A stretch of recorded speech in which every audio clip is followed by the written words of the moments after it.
Welcome to The Kingstonian, a podcast that profiles people who are passionate about what they do for a living, what organization they belong to, or the community they are a part of. Here is your host, Dave Cunningham.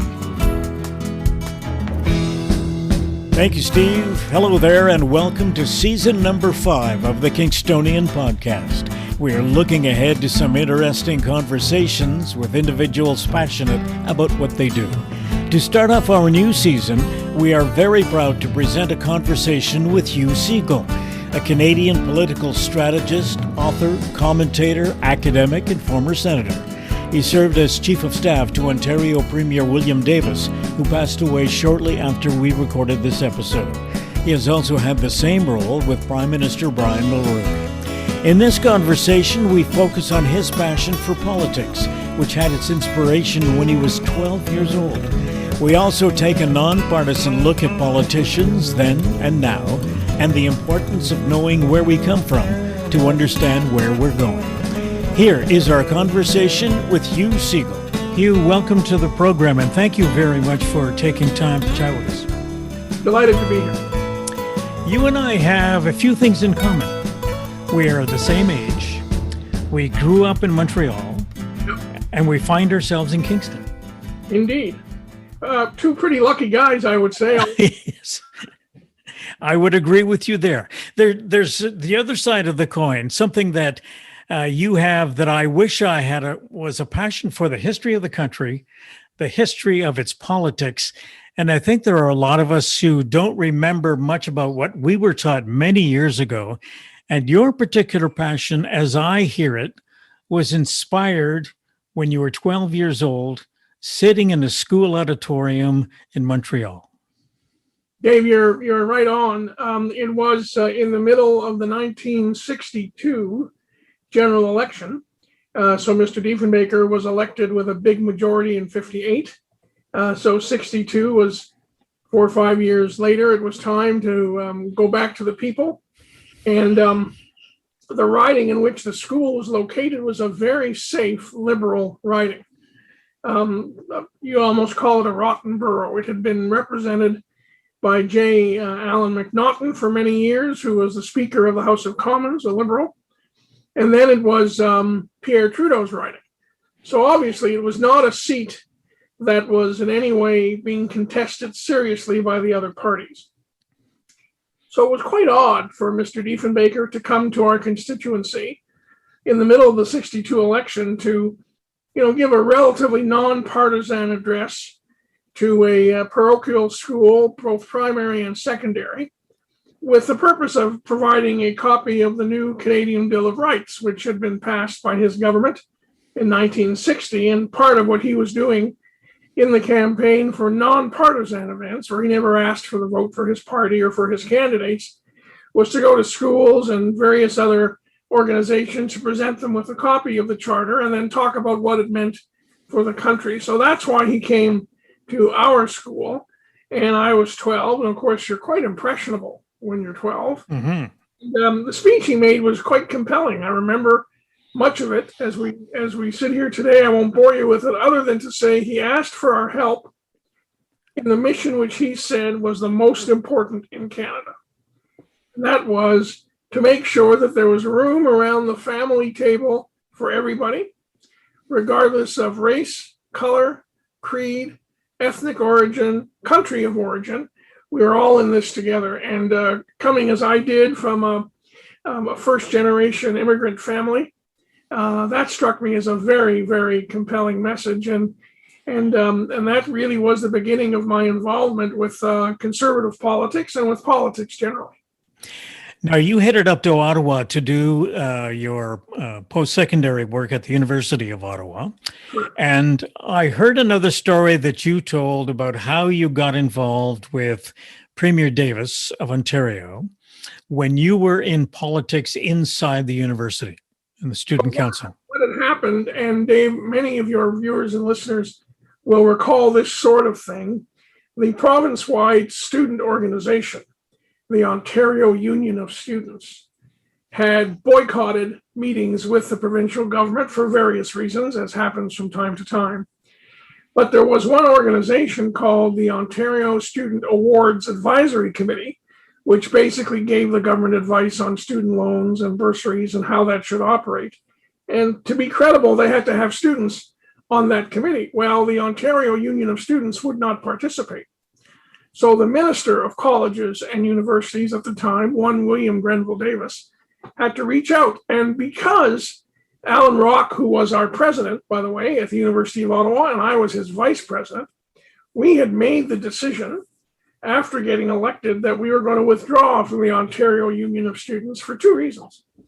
First of all, we thought they were too caught up with things like politics in Cuba and Vietnam and a whole bunch of other things. And we thought a student organization should be raising money to provide services and benefits to students. And that allowed us to save the $6,000 fee that we would have had to pay. We had about 6,000 students at University of Ottawa back then, and you paid $1 a head to be a member of the OU. So we were outside the OU. We were not governed by their decisions. So therefore, we were called to see if we would send students to sit on this advisory committee. Alan Rock, a prominent liberal and really interested in federal politics. I was the VP academic. He said to me, look, it's Queen's Park. It's an academic thing.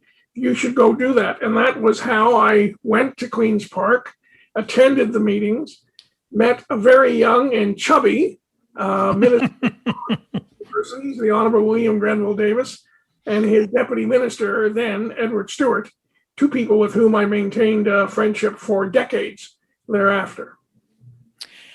I'm curious to know, now you went to work for Premier Davis as his chief of staff at one point. You were also the chief of staff to Brian Mulroney, the PM. I'm interested to know from your perspective, what was it that influenced you to get on board and work with those two gentlemen? What did you like about them? So in the case of Mr. Davis, I was a supporter and I'd supported him for the leadership in 1970-71.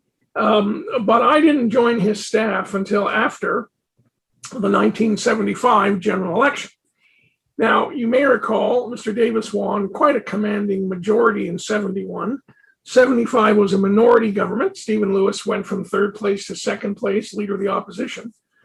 And so the Conservatives had to deal with the first minority government that had been in place in Ontario since 1943. And nobody in the political staff had any background in dealing with minority government. Well, fortunately, I had just finished a couple of years as legislative assistant to the Honorable Robert L. Stanfield, leader of the official opposition in Ottawa, and Mr. Trudeau had just finished 2 years of minority government between 72 and 74. So I was the only person. I was campaign secretary in the 75 provincial election with that experience. So they asked me to come on board as legislative assistant. So that's how the workaday relationship built. And then, of course, I began to see Mr. Davis close up, the issues he was fighting for, the things he cared about. And then when I was asked to become chief of staff latterly, it struck me as one of the great privileges anybody could aspire to. In the Mulroney case, it was a slightly different circumstance. I had not supported Mr. Mulroney for the leadership. I had supported Claude Wagner, as a matter of fact. In 1976, his son, by the way, is now the Chief Justice of Canada, which is kind of an interesting just exposition of history. His late Mr. Wagner would be very proud of his son, I'm sure. But I was not involved in any way, shape, or form. I was in the private sector.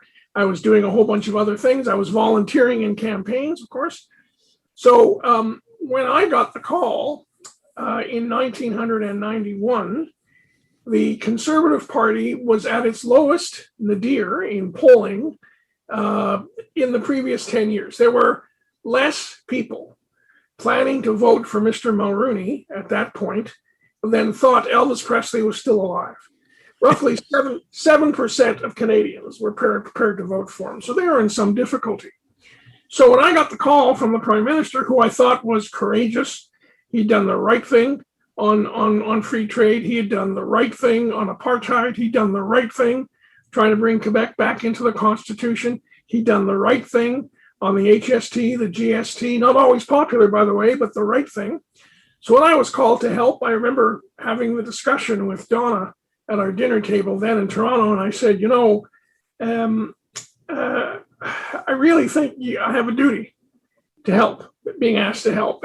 And Donna said, with her very Kingston sense of humor, she said, well, I can understand being helicoptered onto the deck of the Titanic before it hits the iceberg, but volunteering to go on it after it hits the iceberg strikes me as a little bit excessive, but God love her.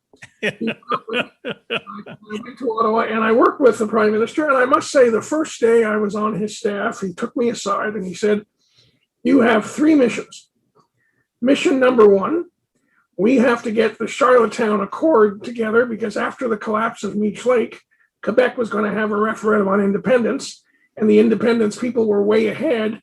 We have to stop that process and keep the country together, number 1. And you have the relationships in the provinces to do that. Number 2, you have to maintain my relationship with the broad party. I can only do so much, but you have your own depth of relationships across the country. You have to apply that. And the third thing, which I thought was really interesting, he said, and when the time comes, when it's clear that you don't think I can win for the government and the party, you have to be the person to tell me time's up. I'm trusting you on those 3 fronts. Well, I remember going back to my office and saying, I'm not sure I can carry all that. That's but I figured, you know what? If he's prepared to give me that measure of trust, then I have to give every ounce of strength and intellectual capacity I have to support the cause as best one can, which I did. And I must say it was an immense privilege. Now, I left before Ms. Campbell was elected leader of the party. And so I wasn't, fortunately, part of the modest setback of 1993 when we went from 170 seats to 2 election. I was not part of that, but it was an honor to be involved for as long as I was. Now, as we sit here talking, we're walking down memory lane, and some of the names that you're mentioning are names that I have not heard in a long time. So I find that interesting. I'm interested in the nature of the job that you would conduct as chief of staff for a prime minister. I don't think people have any sense as to what's involved, how much time you spend, what kind of staff you have working for you to get the job done. Can you give us a bit of insight into that?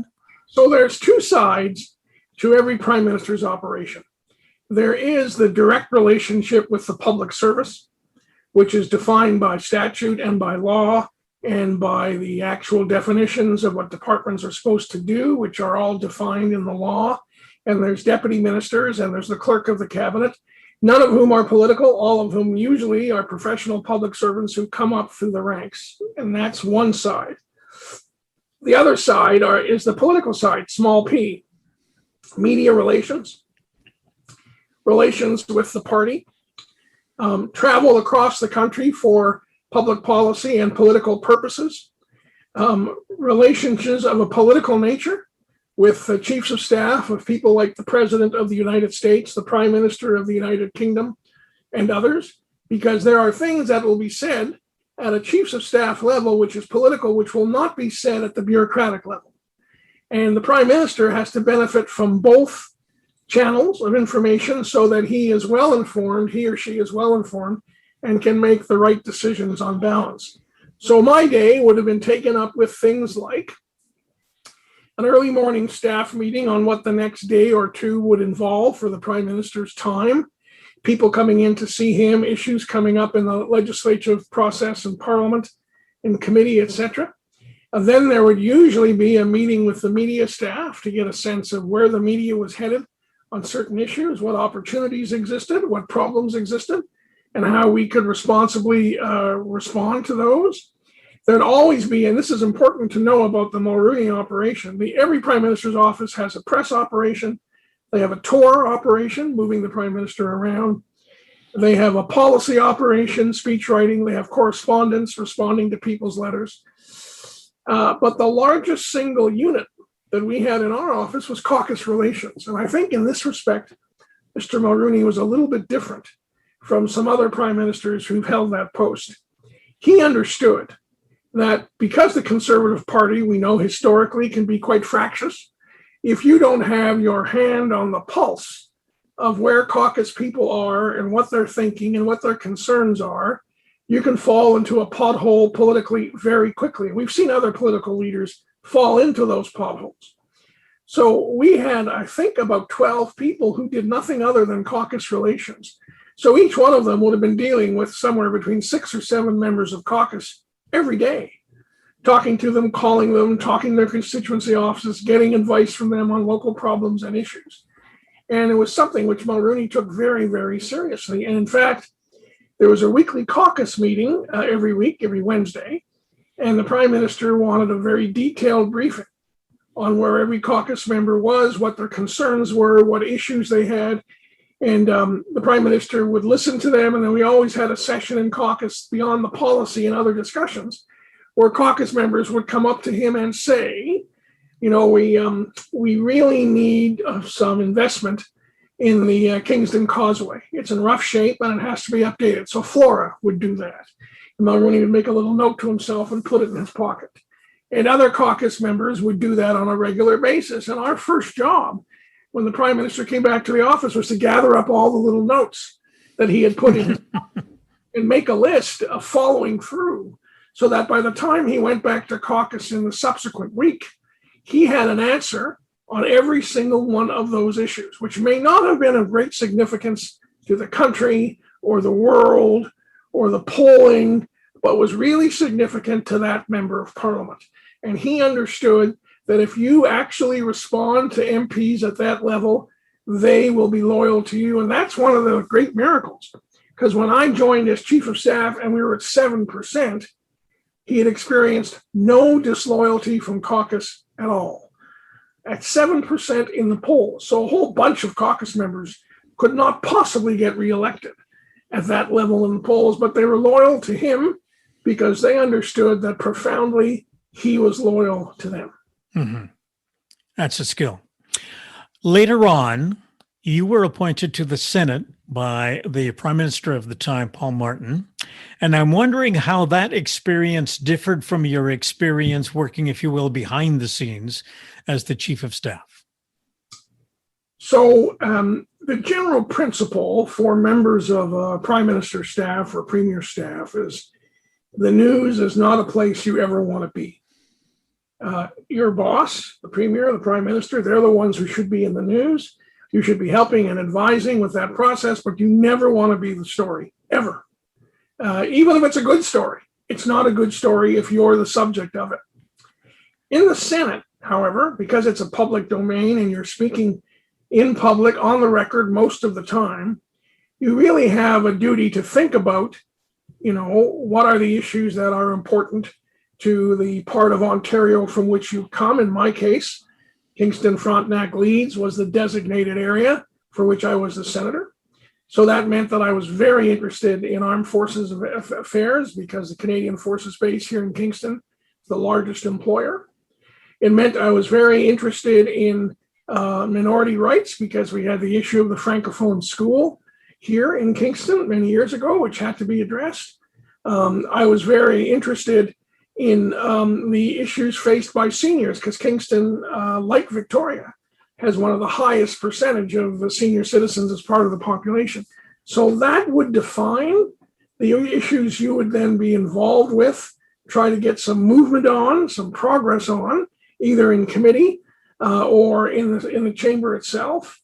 And then, of course, you would be assigned to things like, in my case, the Foreign Affairs Committee or the Anti-Terrorism Committee, where you had to drill down and use some acquired specialist understanding to make a contribution that was truly in the national interest. So it was a balance between those two every day.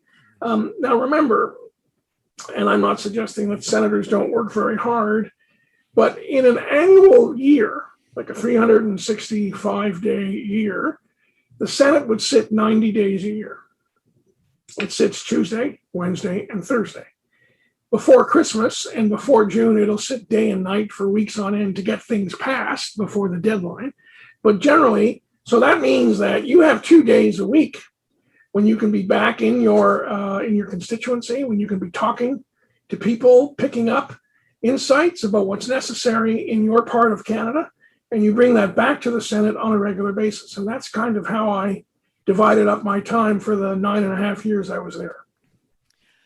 I want to change course a little bit here and sort of take advantage of all the experience that you've had working on the national scene as well as the international scene, and talk a little bit in a nonpartisan way about politics and politicians. Now, if you wouldn't mind, I'd like to get your sense, if we go back 50 years to talk about politics and politicians in particular. Has the nature of politicians changed in that time? Cooperation, polarization, getting things done, that sort of thing. What's your assessment? Well, the first thing I would say is that the nature of who gets into politics has changed. So back 50 years ago, somebody would normally be running for office after they had been active in the community in some way, professional, business person, a farmer, a teacher. They had already established, if you wish, their credentials as somebody who was making a contribution. And then they become a candidate for one of the parties, and if they were successful, end up in Parliament. We did not have then what I would call the professional political class. People who started as young people, as junior staff in Parliament, and then ran when they were in their 20s, got elected, and then had an entire career that was largely only in politics and had no other experience, not in business, not in farming, not in teaching, not in the fishery. And so I think our present crowd is different. I'm not saying one is better or worse, it's just different. And that means that combined with the intensive impact of social media, which simply did not exist. Remember, when I was chief of staff to the Prime Minister of Canada, we did not have email. When I was chief of staff to the Prime Minister of Canada, a portable phone was as big as a shoe. And when I worked for Mr. Davis, none of that existed at all. And I don't know, frankly, how any of those leaders who I have great admiration for would have done if they were working in today's world where, between a leader saying something and a massive response on Twitter, seconds to inspire. Whereas back then you knew there was a cycle that said if the Prime Minister made a speech at 6:00 at the Rotary Club in Kingston, you wouldn't get any response from the press probably till the next day or 2 days later. And then you might get some response from the opposition after the press had covered it. So those cycles have crunched down, and that produces a very different rhythm to politics. It's more intense. I don't know that it's any better. I don't know that it's any more substantive. I think today you get a lot more what I would call virtue signaling. So a leader, whether it's in provincial politics or federal politics, and all party leaders do this regardless of affiliation, will send a message on an issue of some controversy and not feel as if they had a duty to actually introduce measures to make a difference on that issue for some time to come. Whereas the culture 50 years ago was to say, look, that's a problem.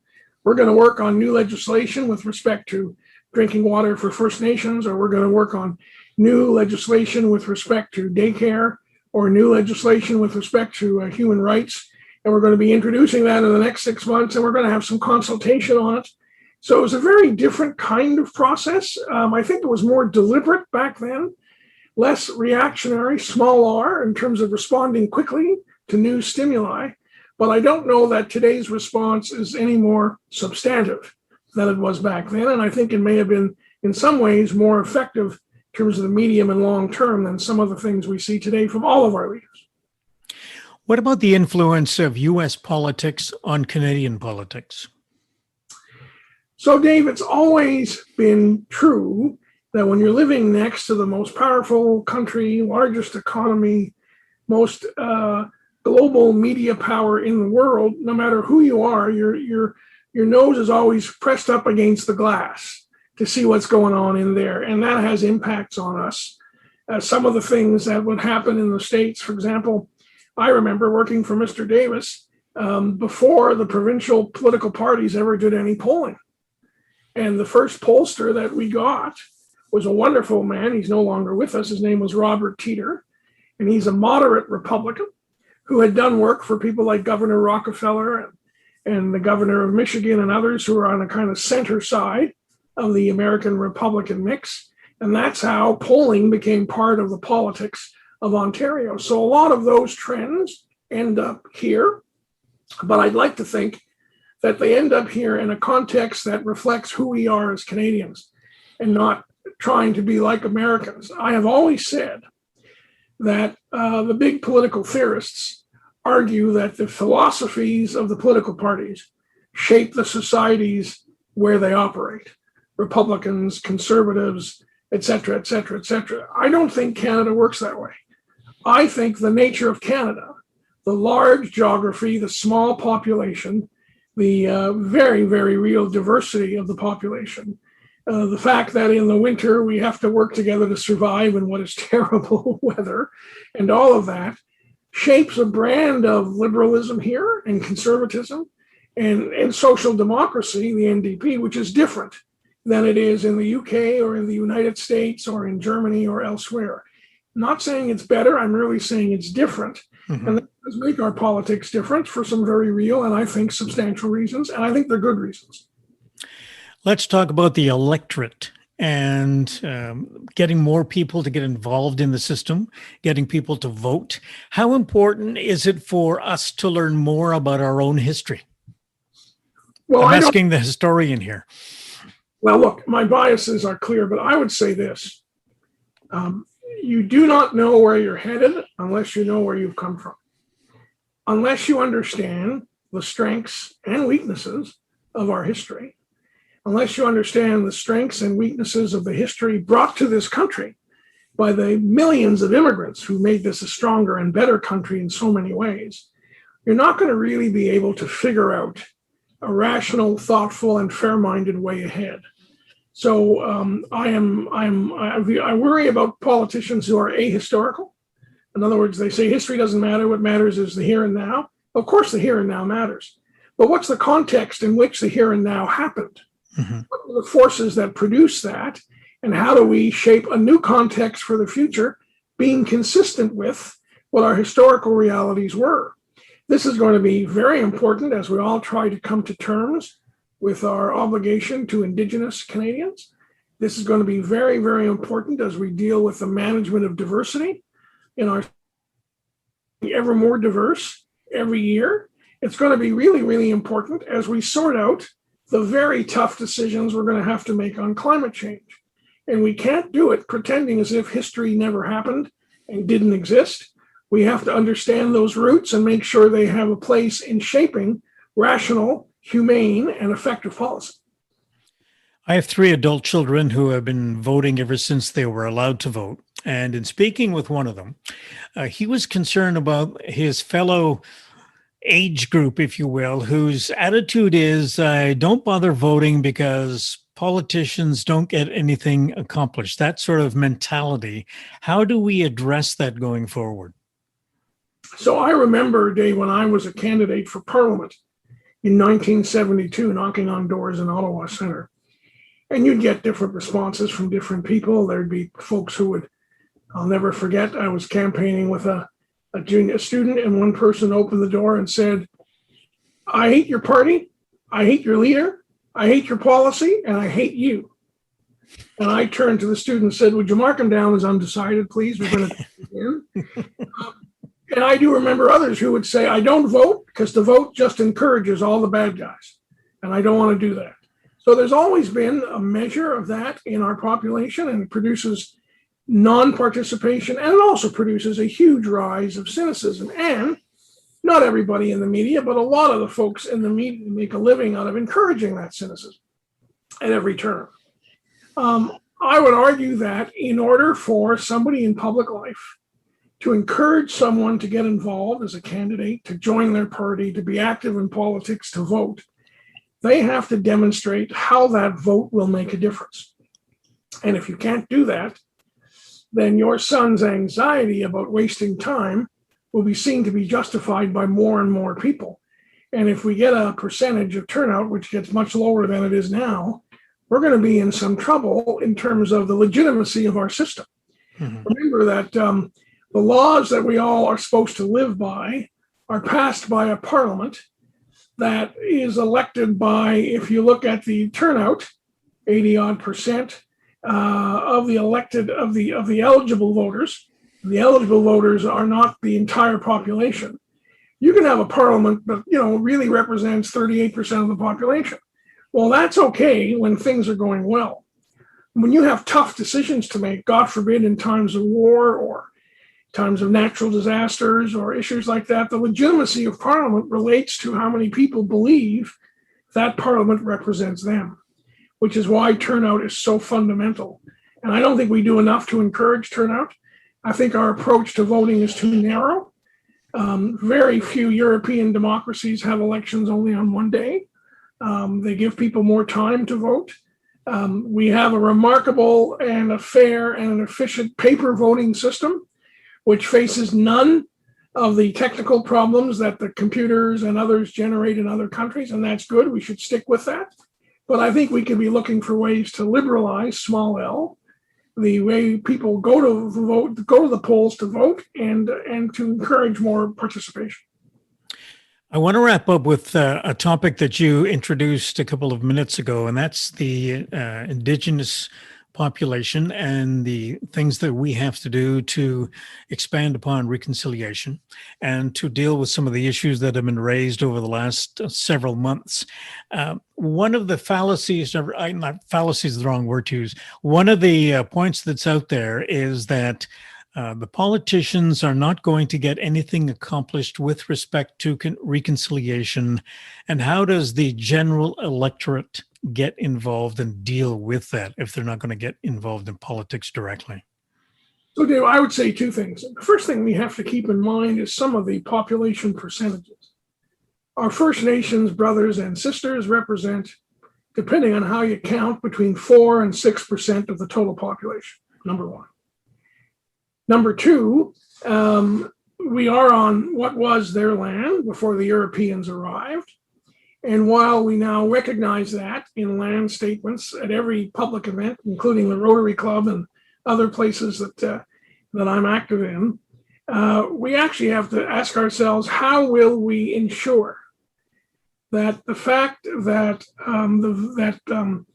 a much higher percentage of Indigenous Canadians live in poverty than is the case amongst the rest of us, that poverty is a perfect predictor of bad health outcomes, substance abuse, trouble with the law. And until we come to terms with how we deal with that, not only for First Nations, but also for the rest of the 3.5 million Canadians who live beneath the poverty line, we're going to have some difficulty in coming to terms with what I would call a constructive reconciliation process. We can wallow in the guilt. We can, and I'm not critical of the people who believe that the residential school process was a serious public policy mistake. It became more apparent in the last 50 years than was the case in the first 90 years of Canada's history because of the different colonial attitudes towards Indigenous people back then. But we have to be looking at a way not just to wallow in the past.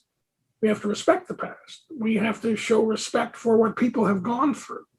We have to be asking, how do we build with them so their lives and their children's lives are better than theirs have been? And I think that's a question of rational reparations. I think that's a question of making sure that when we have on First Nations land, natural resource and other extractive and development activities, that First Nations get a percentage of that so that they can benefit from the wealth that is taking place on their land. I think we have to have a positive agenda going forward.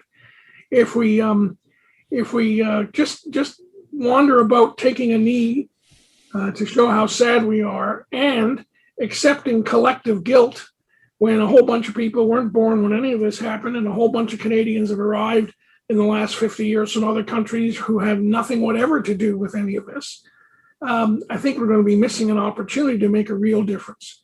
First Nations have to decide how they want that to work, and we need to work with them, but we have to look to the future. We cannot just look to the past because it's going to be unconstructive and unhelpful, and it won't get anything done for the people who really need a better shot at a higher quality of life. And as John Diefenbaker said, we have to make room at that table for a wider range of people to sit down and talk these things out. First principle, absolutely. I want to thank you very much, Hugh, for taking the time to chat with us. I've enjoyed our conversation, and all the best to you. Thank you, Dave, and keep up the good work. Thank you. Our conversation with the Honorable Hugh Segal. Hope you found it interesting. This episode was recorded in early August 2021 using Zoom. The theme music for the podcast is Stasis Oasis, written and performed by Kingston musician Tim Aylesworth. If you have any questions, comments, or suggestions about any of the episodes, please send a note to thekingstonianpodcast@gmail.com. For details on upcoming guests, follow us on Facebook. The Kingstonian Podcast is hosted by Dave Cunningham and produced in Kingston, Ontario, Canada.